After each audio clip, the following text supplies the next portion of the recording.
Hello and welcome to this special edition video on the hidden gems that you need in order to make sure your wildcard draft pays off. And since I'm on wildcard, I figured it was a good time to do these absolute hidden gems that can be relied upon on your bench rather than non-playing players on your bench, which is always important to round out whenever you are on wildcard, is making sure that your bench is strong. So in the event that you do get injuries, like a Sucker who seems to be breaking down every other week at the moment, or a Cole Palmer and you're worrying about whether he's going to start or whatever, or a Dwight McNeil like I had on the weekend, then you can rely on your bench options, hopefully to come off and not just give you a 2, but give you something better, but also at the same time enable you to go for whatever strategy it is that you want. Whether you want to include Haaland in your forward line, or if you want to put an Isaac in your forward line, or if you want to check out my draft from yesterday, you can do that as well, but for my early edition anyway.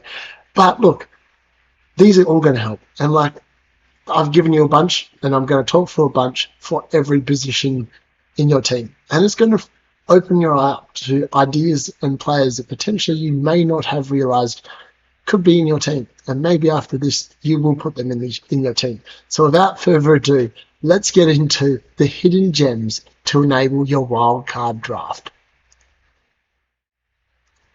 All right, so what better place to start than the goalkeepers? Now, there's a very obvious one, and any person that is on wildcard that hasn't bought in the only 4 million rated playing goalkeeper from West Ham. Now, he may not continue playing, but he has played the last 3 games, and he has got 1 clean sheet and 1 point there for saving. So he's made 4 saves in 2 of the games and 3 in the other, I think. But obviously, they conceded quite a few goals against Nottingham Forest. So, look, West Ham's form is not the best. And if they continue playing the way they're going, they might sack the manager. And then you never know, Areola might be back in goal. But then if Areola's back in goal, he is now dropping, I think, to 4.3 million. And he would be the alternative, very cheap option to come into your team. If you don't have him in your wildcarding, I don't know what you're doing. There's no other 4 million rated goalkeeper that's looking likely to be playing at the moment. All right, now, if you are someone that doesn't want to go for the premium goalkeepers like your Reyes, your Ananas, or anyone over 5 million, that's what I'm calling a premium goalkeeper. So the best ones that have got the best fixture runs coming up are Verbruggen from Brighton and Hove Albion. So as you can see here, they've got a very nice run coming up. Brighton's defensive numbers have been... they're interesting. So if you look at the goals expected or expected to be conceded, it is quite high in almost every game. It's over 1 significantly every game, bar game week 4 where it was 0.35. And obviously he did keep a clean sheet that week. But look, I just think that their numbers are going to be better, and they have got some easier fixtures coming up. And at 4.5 million, you're really going to be struggling to find a goalkeeper that's keeping clean sheets at 4.5. So I think he's the best pick in terms of the 4.5s that are currently there. I then think you probably need to go to Sells and Robert Sanchez. Now, Robert Sanchez looks good because he's playing for Chelsea. He is currently the number 1. I've got concerns that eventually at some point he might not become the number 1. In fact, if you want to weigh up everyone's fixtures in terms of these ones I'm putting out here now, he's definitely got the best run coming up.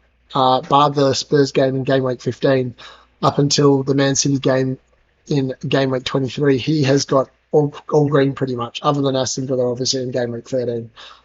Which is rated as a great team at the moment. And Chelsea do look like they are showing some sort of signs of defensive solidity. I think that's the word I'm looking for. So, look, it's not worth a problem there. I think you could definitely look at him and put him in your team and you'd be quite happy with his output.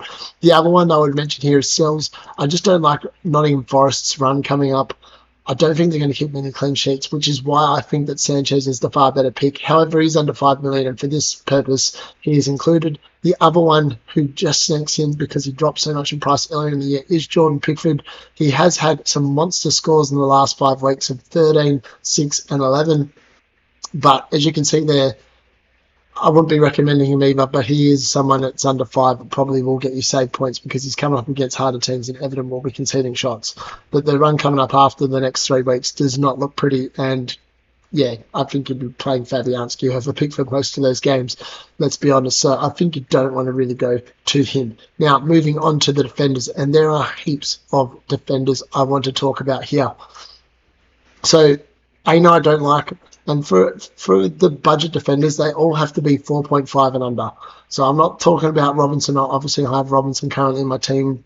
I'm not sure if he's going to stay there. Mazarawi, again, doesn't fit the bill. Neither does Dean. So I'm looking for players that, are going to be cheap. They are going to enable your lineup. And they're probably going to be good moving forward. Now, the first one that's on this list, 32 points for the season, is Veltman.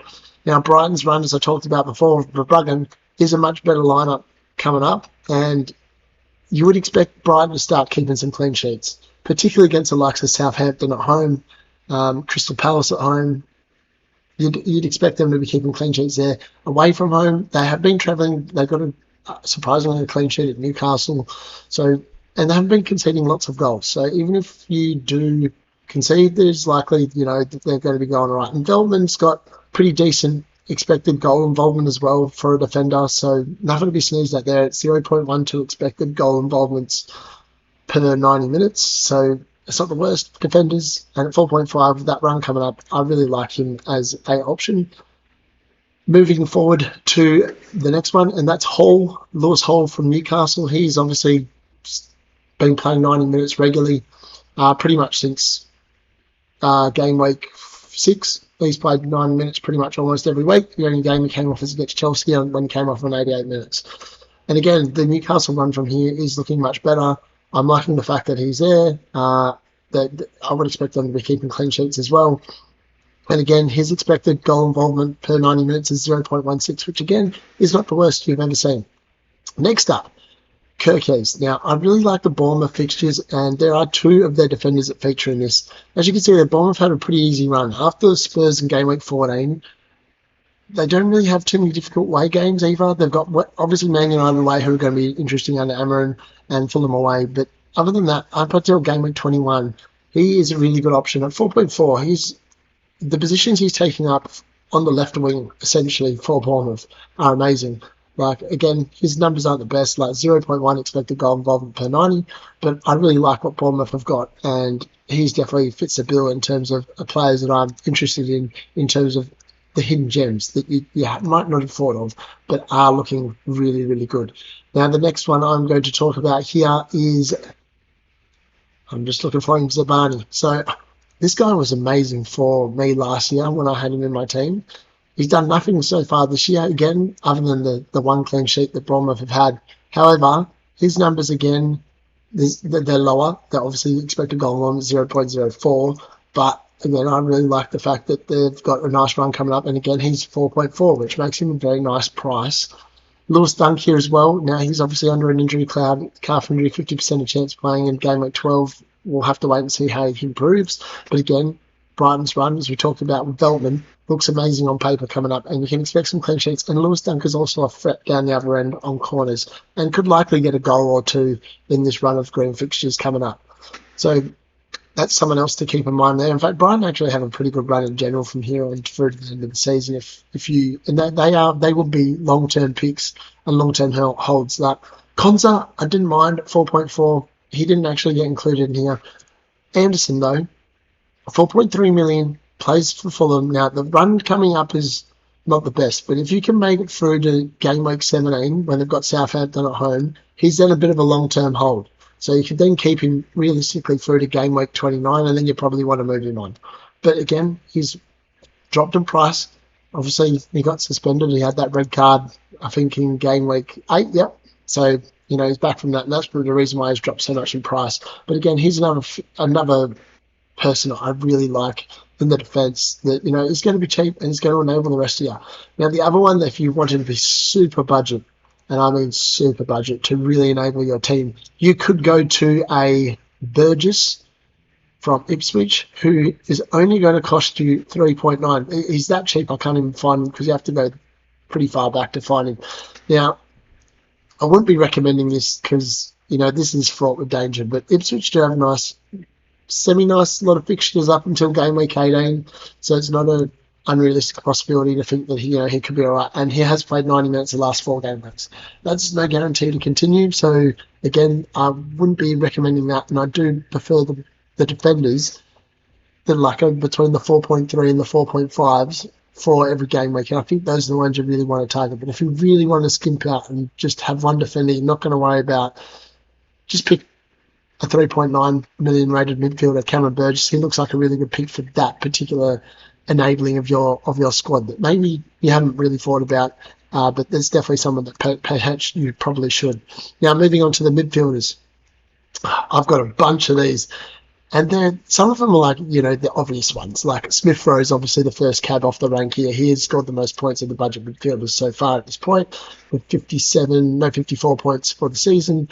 Obviously, that 11 on the weekend helped, and he has had a couple. That's his second double-figure haul of the season. His underlying numbers are super good, so he is on 0.37 per 90 in terms of expected goal involvement. So that's pretty decent for the price that you're paying. Again, the Fulham fixture run in the meantime is not the best. So potentially he'd be the person that you'll be playing as the 5th midfielder, and you'd have 4 premiums sort of going with that, like your Saka, Salah and Palmer and either Mbeumo, or if you're like, let's talk FPL, Bruno Fernandes. Or if you're like me, who's probably going to be rolling with Bruno Fernandes instead of Saka at this point in time, that's something you could do. Smith Rowe looks good. He's going to deliver points, and hopefully you can rotate him in with your budget forwards that you get if you don't go over Haaland draft. Now, Dwight McNeil would have been on this list, but that dude's burnt me so much over the last 4 weeks. But again, he's like, if he is fit and available, Everton's run was good, but it's pretty much going to end in 3 weeks, so I can't recommend him, which is why he doesn't make the cut here, even though I have been talking his chances up over the last 4 or 5 weeks, even though he's completely let me down. Now, another one that's interesting that has been overlooked by a lot of people is Iwobi. His numbers have actually been super good compared to what we're used to seeing from him. And again, he's only 5.6 million, which is super cheap. He's likely to rise before the next thing as well. But look, his expected goal involvement is actually higher than Smith Rowe's. It's 0.38 expected goal involvement per 90 minutes. So he's definitely been involved. He's been unlucky probably not to get more. But yeah, something to keep in mind.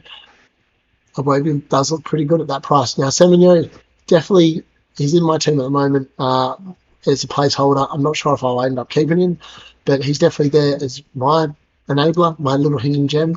I really like the run coming up. I think Bournemouth and him in particular will score and deliver more points over this particular time period. So I think he's definitely someone that is worth a look. His expected goal involvement here, if we have a look down here, is super high compared to the others. 0.5 expected goal involvement per 90 minutes. The underlying stats say that he's definitely the pick if you are going to spend up for 5.7. Morgan Rogers, he's not going to be making my cut, and the reason why is because he's looking tired, he's looking jaded. He's got 0.4 expected goal involvement per 90 minutes, and he is looking good. But Villa's form has been a bit meh, and, it's not the worst run of fixtures in the world, so don't get me wrong. He might actually, he's obviously got Southampton coming up at home, and Crystal Palace coming up at home. There's no reason why he won't do well in those games, but I'm just concerned about Europe and the fixture toll on the Villa players. I just think that potentially he's going to be coming under a little bit more pressure, and he'll probably get rested as well. Now, a player that hasn't made this list is Dalmsgaard from Brentford. I really like him. He's one of those players that just bobs up and gets like a goal, and he's got 0.31 expected goal involvement per 90. Now, he didn't make the list, but at 5 million, if you really wanted to save some money and go down to a 5 million rated midfielder, he's probably a pretty damn good pick.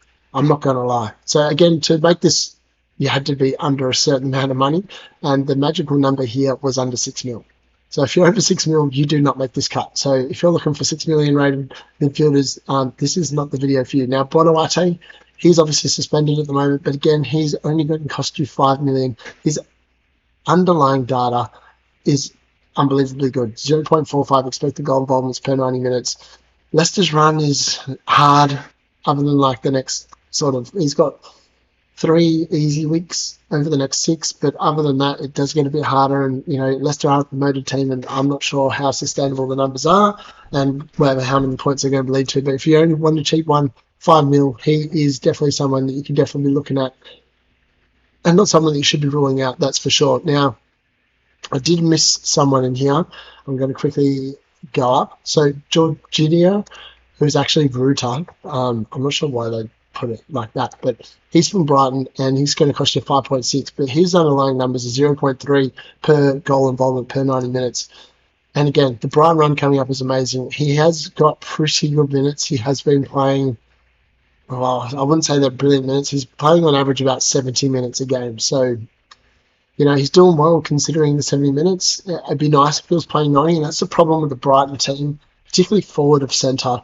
They're hard to pick in terms of who's going to play. So if you want someone who's going to be playing 90 minutes, I wouldn't probably recommend him. It's probably better options. But look, for his price and his threat, he's definitely someone that we should be considering.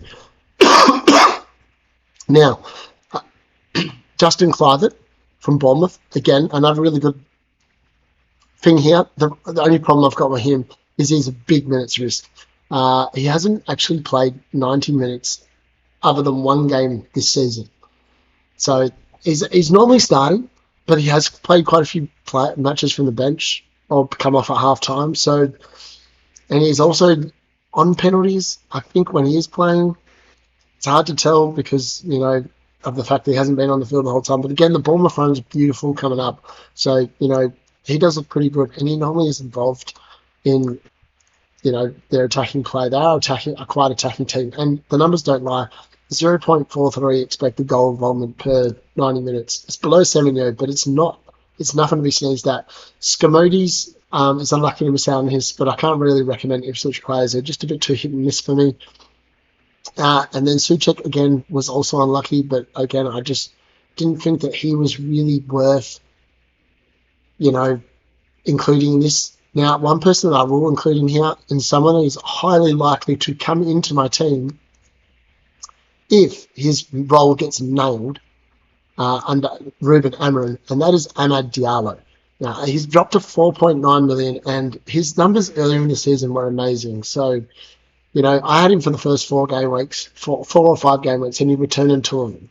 I expect if he gets a full run of it and starts playing regular football close to like 90 minutes a game, which hopefully he does under Ruben Amorim, he will be an absolute steal. He'll be flying into my team as an enabler if I play an enabler. And Man United's run is pretty decent.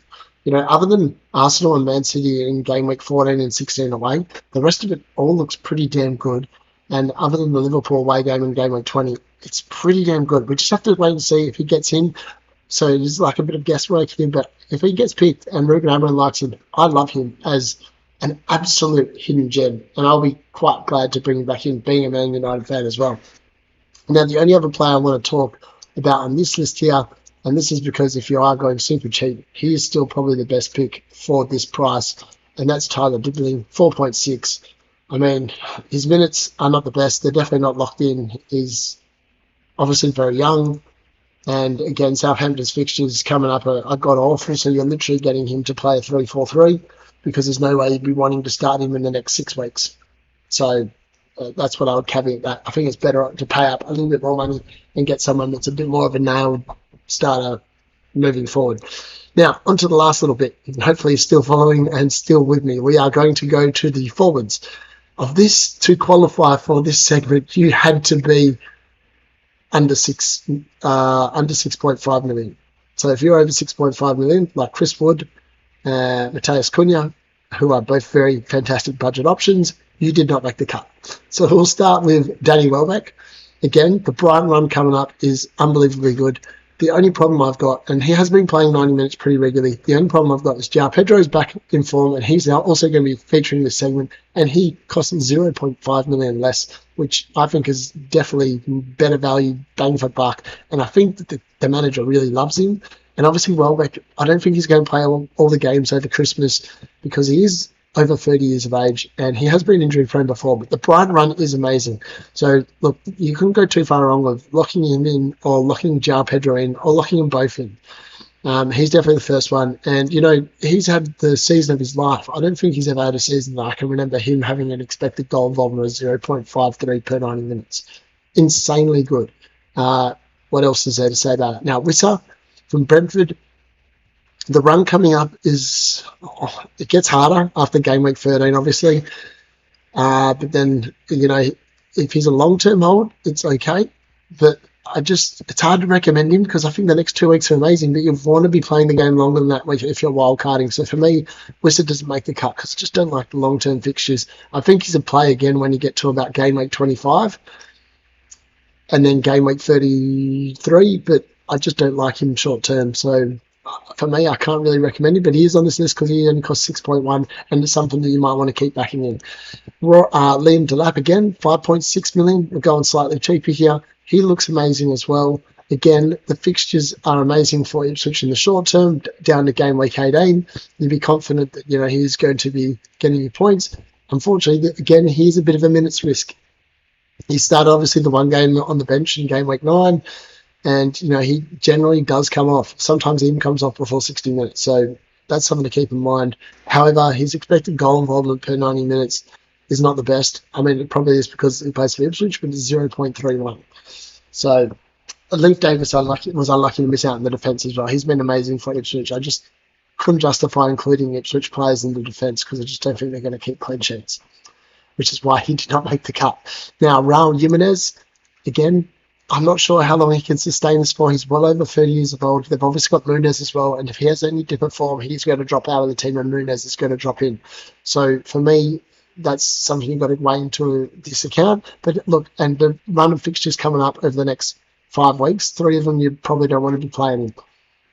But his expected goal involvement has been huge per 90 minutes, 0.67 per 90 minutes. It's just insane. For his age, he's been unbelievably good. So shout out to him. I don't think I can go there. There's just too many unvariables there that I'm not aware of. Now, Van Listen is a bit of a minutes risk. He has started one game. Well, he only had 26 minutes against Villa, and he's come off in every game of the season, other than against Brentford, where he played 90 minutes.